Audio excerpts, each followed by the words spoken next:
Welcome buddies to my YouTube channel Uniclass Chemistry, Class 12 Physics Chapter 7 Alternating Current. We are continuing the chapter and so now we are here to start our lecture number 3.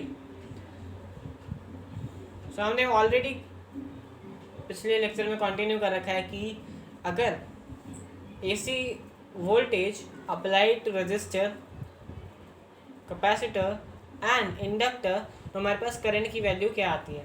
कहीं पे current lag करता है, कहीं पे current simultaneous होता है और कहीं पे करंट लीड करता है। रेजिस्टर के केस में करंट की वैल्यू थी I is equal to I M sine omega T. Capacitor के केस में थी I is equal to I M sine omega T plus pi by 2। Current lead करता है। इंडक्टर के केस में हमारे पास वैल्यू थी I is equal to I M sine omega T minus pi by 2।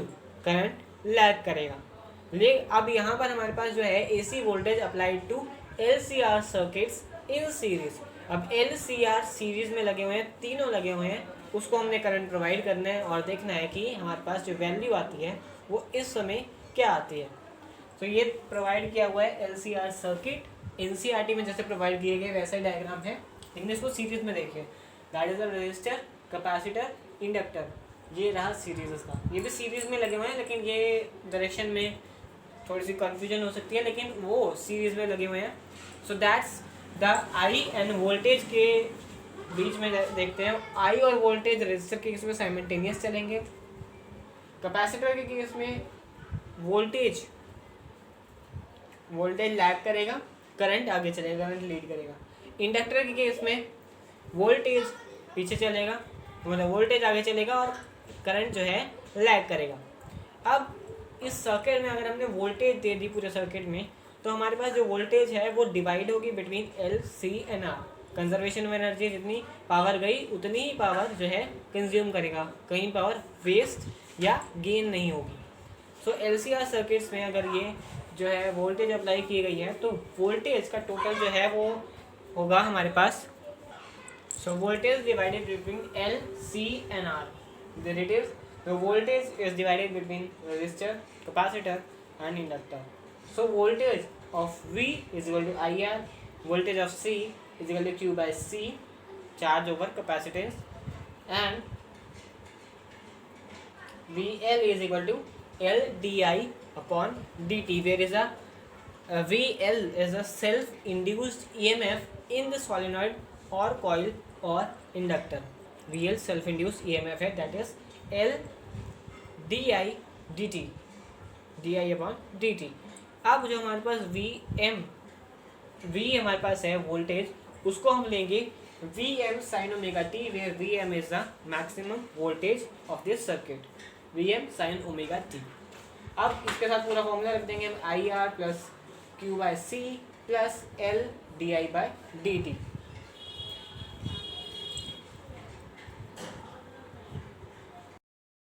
अब यहाँ पर हमारे पास फेजर डायग्राम एक सॉल्यूशन है, एक एनालिटिक सॉल्यूशन है। दो सॉल्यूशन है हमारे पास V को निकालने के in the LCR circuits.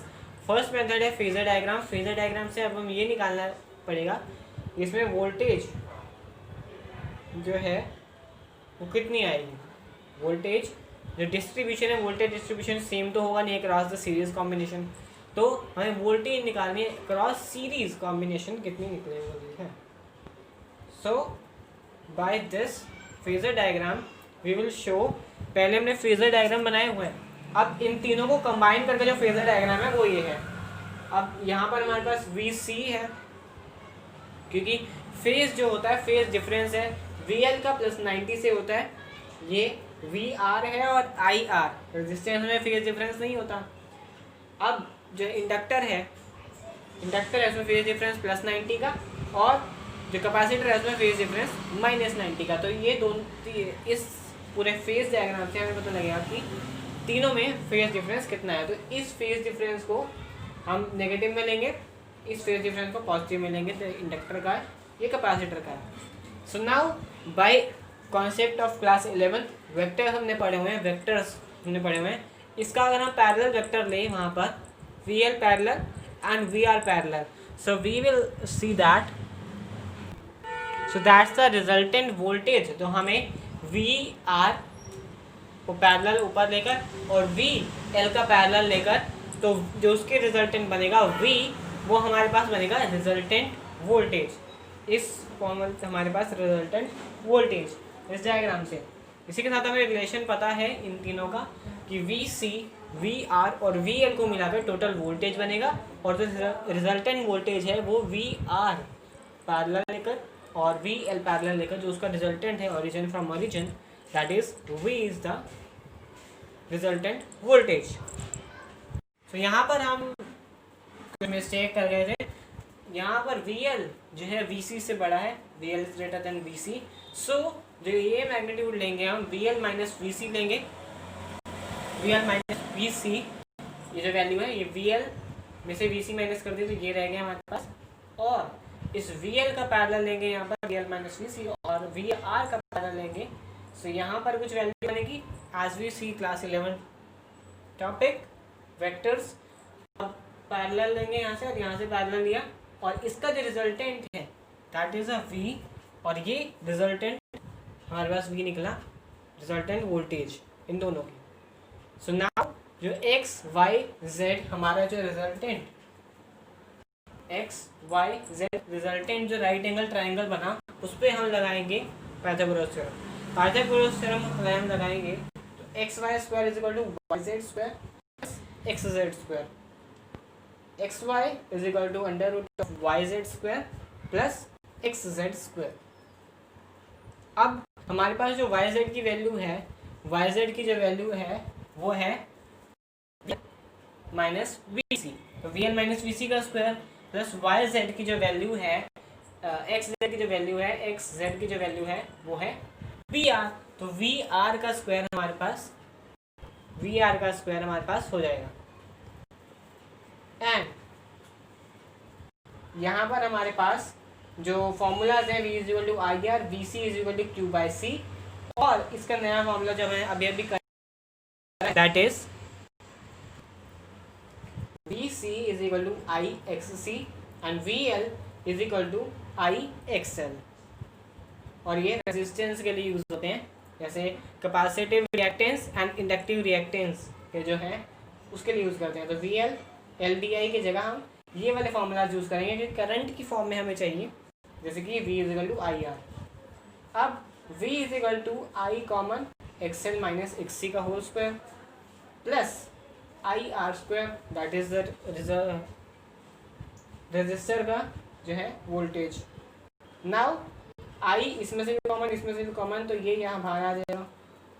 v is equal to I R square plus X L minus X C का होल स्क्वायर। अब ओम्स लॉ क्या कहते हैं, तो V M is equal to R I M, Ohm's law हमें ये कहता है। अब जो हमारे पास वोल्टेज या करंट की जो इक्वेशन बनेगी, I is equal to V by R square plus X L minus X C का होल स्क्वायर। यहाँ पर जो हमारे पास टर्म बनेगी तो ये ओम्स लॉ से रिएक्टिव है। अब ओम्स लॉ क्या कहता है, वी अपॉन आई जो है हमारे लिए, वी अपॉन आर जो है हमारे लिए वो वैल्यू होती थी when we connected with resistor. यहाँ पर जो हमारे पास वैल्यू है ये एसी करंट के लिए भी यही है, V upon R, AC circuits के लिए भी यही है। अब वी अपॉन एक्सएल होती हमारे लिए इंडक्टर के लिए, वी अपॉन होती हमारे लिए, अगर वी अपॉन एक्स सी लेंगे तो वो बनेगा, केस बनेगा कैपेसिटर का। नाउ यहाँ पर हमारे पास है combination of resistance, combination of resistance of register, inductor and capacitor. LCR circuits में पूरा जो रेजिस्टेंस का फॉर्मूला हमारे पास बन रहा है, तो रेजिस्टेंस का कॉम्बिनेशन बन रहा है in series combination of L C and R in series. यहाँ पर हमारे पास जो नया टर्म बन रहा है कॉम्बिनेशन ऑफ रजिस्टर, इसको हम डिनोट करेंगे I is equal to V upon Z, and Z is called impedance.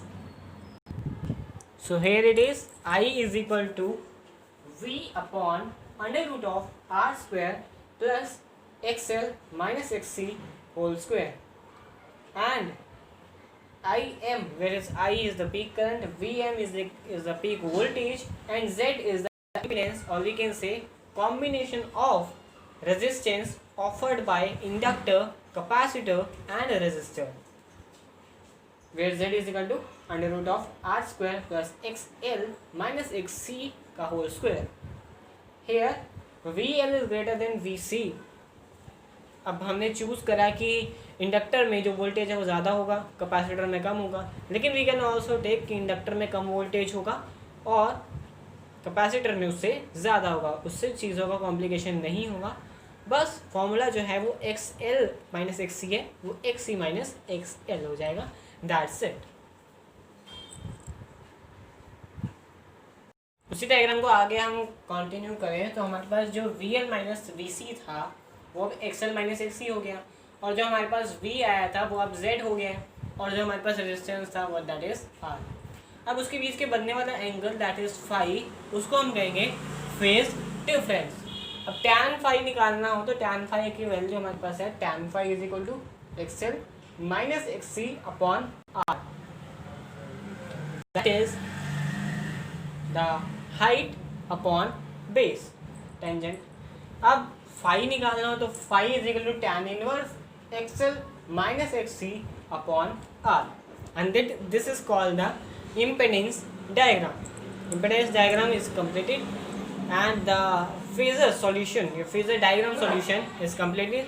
So now we will do the analytical solution for the AC voltage applied to LCR circuit in series.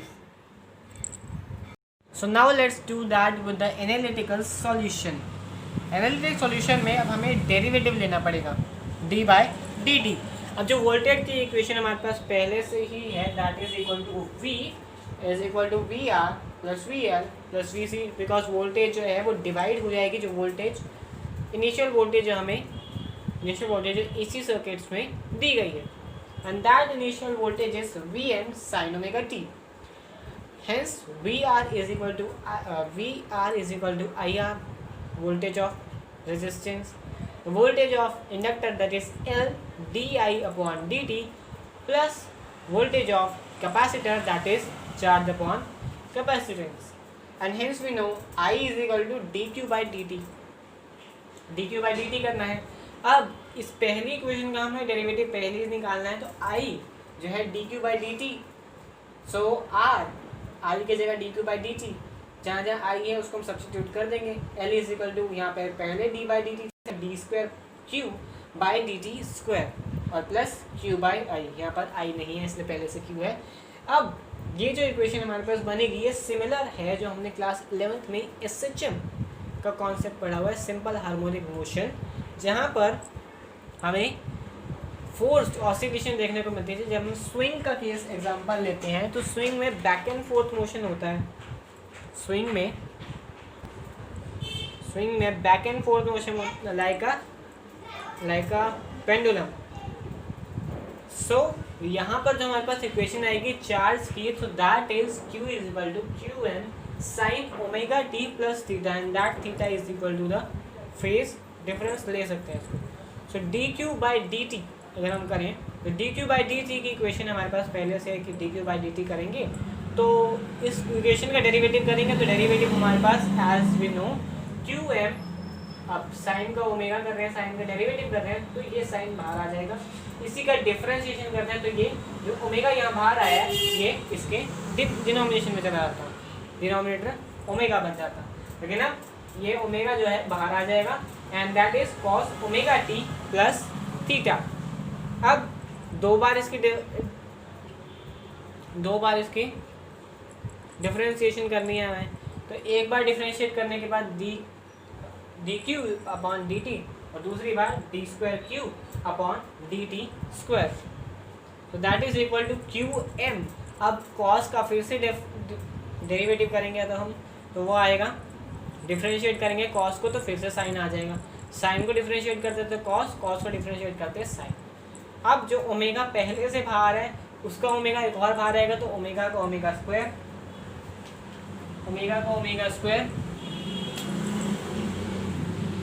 and hence we get the d square q,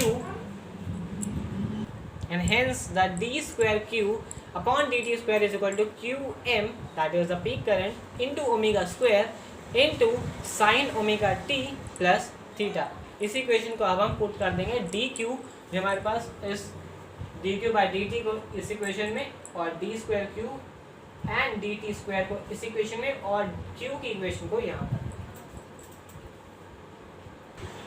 अब उस q की values को हमने आगे put कर दिया, तो हमारे पास बनेगा Vm sin omega t is equal to L, जो q के साथ था, q की डिफरेंशिएशन थी वो थी dq d square q upon dt square. तो ये डिफरेंशिएशन हमारे पास आई, that is q is equal to omega square, q into omega square sine omega t plus theta. q by c थी, तो q की equation divided by c, qm sine omega t plus theta, और r की जो equation थी वो थी r into D Q by D T, तो r Q M omega cos omega T plus theta. अब आगे हमारे पास जो XL है, यहाँ से XL है ओमेगा L, ओमेगा स्क्वायर है, एक ओमेगा इसके साथ मल्टीप्लाई होकर XL बन जाएगा। XC 1/ओमेगा C है, लेकिन इस ओमेगा को इधर ले जाए तो 1/C, that is equal to XC omega. अब XC ओमेगा को यहाँ से हम करें 1/C, तो यहाँ XC ओमेगा ऐड हो जाएगा, there it is Vm sin omega t is equal to minus omega QM XL sin omega t plus theta. यहाँ से आ गया ओमेगा से एक मल्टीप्लाई होकर वो आ गया। अगली इक्वेशन सेकंड, QM XC जो कि 1/C है, इसलिए XC ओमेगा आ गया sin omega t plus theta. अब R की इक्वेशन तो सेम रहेगी। नाउ यहाँ पर QM और ओमेगा तीनों इक्वेशन में आ रहे हैं, तो वो कॉमन बचे हुए हमारे पास है R into cos omega T, तो ये हमारे पास आ गया, प्लस ये दोनों माइनस हो रहे हैं, माइनस साइन से ये साइन माइनस हो रहा है, तो sine XC minus XL sine omega T plus theta. Now we need to multiply और divide this equation by z, क्योंकि z इक्वेशन से मल्टीप्लाई करने के बाद हमारे पास जो टर्म्स बनेंगी वो ट्रिग्नोमेट्रिक टर्म्स आ जाएंगे, जिसको हम आसानी से आगे कैरी फॉरवर्ड कर सकते हैं। सो जो हमारे पास r/z बनेगी, r/z that is equal to base upon hypo. अब बेस अपॉन हाइपो हमारे पास बनता था cos थीटा, इससे हमारे पास बनेगा cos फाइव के देते एंगल बिटवीन या फेस डिफरेंस का है, तो 5 फेस डिफरेंस है, तो cos 5 बन जाएगा। नाउ XC माइनस XL जो हमारे पास बनेगा वो बनेगा that is height upon hypotenuse, XC minus XL, that is the perpendicular upon hypotenuse, and that is equal to sin 5। So we shall carry forward this equation. तो इसी equation को अगर हम आगे ले गए तो this equation will turn into this equation, because r/z हमने पहले करा हुआ है कि cos 5 बन जाएगा, और XC minus XL by z sin 5 बन जाएगा, तो that it is QM omega z into cos 5 cos omega t plus theta plus sin 5 sin omega t plus theta. Here भी अगर ट्रिग्नोमेट्री हम देखें तो ट्रिग्नोमेट्री में फंक्शन बनता है cos a cos b plus sin a sin b is equal to cos a minus b। हम भी वही करेंगे, Vm sin omega t is equal to QM omega z cos 5 a हमने 5 ले लिया, और omega t that is equal to b, तो omega t plus theta minus हो जाएगा, तो Vm क्योंकि साइन के आगे की ये पीक वैल्यू, इस cos के आगे की ये पीक वैल्यू, इनको ले लिया हमने, peak value Vm is equal to QM omega z और Vm is equal to IM z, because अभी जस्ट हमने dq का इंटीग्रेशन डिफरेंशिएशन किया था, that is I is equal to d by dt of q, तो QM sine omega t plus theta बन जाएगा, तो QM omega cos omega t plus theta. So इसके आगे की ये peak value IM is equal to QM omega peak value, तो current omega QM, तो दैट इज IM, यहाँ से ये हो गया replace IMZ, and IM is equal to VMZ upon Z, and that is equal to the impedance we have find in the phasor solution. तो phasor solution और analytic solution दोनों आगे same, and hence the analytic solution and the phasor solution is same for AC voltage applied to LCR circuits in series. So that's all for today. I hope you all will understand what I have taught. Thank you so much.